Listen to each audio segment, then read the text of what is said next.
వాతావరణంలో కూతురు లక్ష్మి ఇంటిలో సహపంక్తి భోజనాలను చేశారు కాంగ్రెస్ పార్టీ నాయకులు. అక్బర్పేట బూంపల్లి మండల కేంద్రంలో కూతురు లక్ష్మి తెలంగాణ ప్రజా ప్రభుత్వం సన్నబియ్యం పంపిణీ చేసినందున తన ఇంటికి కాంగ్రెస్ పార్టీ నాయకులను ప్రజలను ఆహ్వానించింది. వారి కుటుంబ సభ్యులతో కలిసి కాంగ్రెస్ పార్టీ నాయకులు ప్రజలు సహపంక్తి భోజనాలను చేశారు. ఈ సందర్భంగా దుబ్బాక బ్లాక్ కాంగ్రెస్ అధ్యక్షులు పాతూరి వెంకటస్వామి గౌడ్ మాట్లాడుతూ వారాంతపు సంతలో చేపలు కట్ చేసే చిరు వ్యాపారి దళిత లబ్ధిదారులైన కూతురి లక్ష్మి తెలంగాణ ప్రజా ప్రభుత్వం సన్నబియ్యం ఇచ్చినందుకు తనకు వచ్చిన 24 కిలోల బియ్యంతో 125 మందికి పెద్ద ఎత్తున నాయకులను ప్రజలను పిలిచి భోజనాలు పెట్టడం తన ఇంట్లో పండగలాగా జరపడం ఆనందించదగ్గ విషయమన్నారు.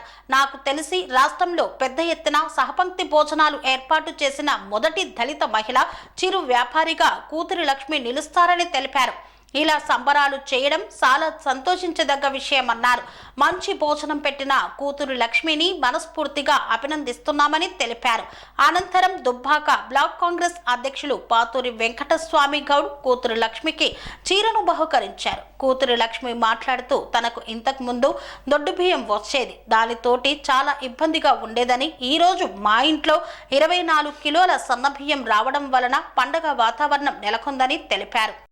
తెలంగాణ రాష్ట్ర ప్రభుత్వం ప్రతిష్టాత్మకంగా ప్రవేశపెట్టినటువంటి సన్నబియ్యం కార్యక్రమాన్ని ఈరోజు అక్బర్పేట బూంపల్లి మండల కేంద్రంలో వారాంతపు సంతలో చేపలు కట్ చేసే చిరు వ్యాపారి దళిత వ్యాపారి అయినటువంటి కూతురి లక్ష్మి గారి ఇంటిలో తెలంగాణ ప్రభుత్వం తనకు 24 కిలోల బియ్యం వచ్చినాయని చెప్పేసి ఆ 24 కిలోల బియ్యంకు 125 మందికి భోజనాలు ఏర్పాటు చేయడం చాలా సంతోషించదగ్గ విషయం.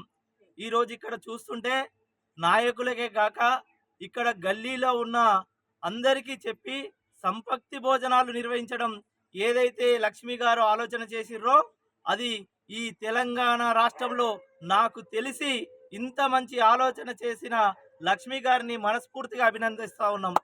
అలాగే మాకు మంచి భోజనాలు పెట్టి మా కడుపు నింపిన లక్ష్మి గారిని మనస్ఫూర్తిగా అభినందిస్తున్నాం.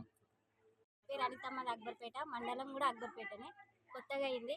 ఈ విలేజ్ అక్బర్పేట విలేజ్లో సన్న బియ్యము ఈ నెల కొత్త ఇచ్చారు. ఆ బియ్యం కూడా వంట బాగానే అవుతుంది. మేము ప్రతిరోజు అవి పెట్టుకుంటున్నాం. అధ్యక్షురాల సుమేంద్రం వాళ్ళ ఇంటికాడ ఈరోజు అన్నం పెట్టారు. వంటలు కూడా బాగానే అయినాయి. ప్రతి నెల ఇట్లనే పెడితే మేము ఇంకా కొద్దిగా సంతోషపడతాము. దీంతో పాటు 9 రకాల సరుకులు ఇస్తామన్నారు సార్. మీరు కూడా మాకు కొద్దిగా అందజేస్తే మేము ఇంకా సంతోషపడతాం. పేదవాళ్ళు ఉన్నారు, లేని వాళ్ళు ఉన్నారు, అందరూ కలిసి తింటూరు, సంతోషపడుతురు. ఇలా ఈ ప్రతి నెల ఇవ్వాలని కోరుకుంటున్నాం. రేవంత్ రెడ్డికి ధన్యవాదాలు అని చెప్పి స్వామి బోధానంద గోసేవ ఆశ్రమం సైతాపూర్. జ్యోతిష్యం, వాస్తుశాస్త్రం మన పూర్వీకులు మనకిచ్చిన వరం. దుర్గాదేవి, కాలభైరవ ఉపాసనతో వాక్సిద్ధి పొందిన శ్రీ శ్రీ బోధానందగిరి స్వామివారు మీకు ఎలాంటి సమస్యలున్నా, వాటిలో ముఖ్యంగా ధన నష్టం, ఆరోగ్య నష్టం, భార్యాభర్తల మధ్య గొడవలు, ప్రేమించుకున్న వారు దూరం అవడం, ఎన్ని సంబంధాలు వచ్చినా పెళ్లి ముడి పడకపోవడం, రోడ్డు ప్రమాదాలు, అప్పుల బాధలు, వ్యవసాయంలో నష్టాలు, పెద్దల మాట పిల్లలు వినకపోవడం, ఆరోగ్య శాంతి, గృహశాంతి, మనశ్శాంతి లేకపోవడం, ఇలాంటి సమస్యలు ఉన్నట్లయితే ఒక్కసారి స్వామీజీని కలవండి. మీ సమస్యలకు తగిన పరిష్కారాన్ని పొందండి. అంతేకాక అన్ని రకాల వ్యాధులకు గోపంచగవ్య మరియు మూలికా వైద్యం చేయబడును. నమ్మకంతో రండి, ఆయురారోగ్యాలతో వర్ధిల్లండి. మా అడ్రస్ స్వామి బోధానంద గోసేవ ఆశ్రమం సైతాపూర్, వీరభద్రస్వామి గుడి దగ్గర, యాదగిరిగుట్ట. సంప్రదించవలసిన నెంబర్ 9849213754 మరియు 9618034138.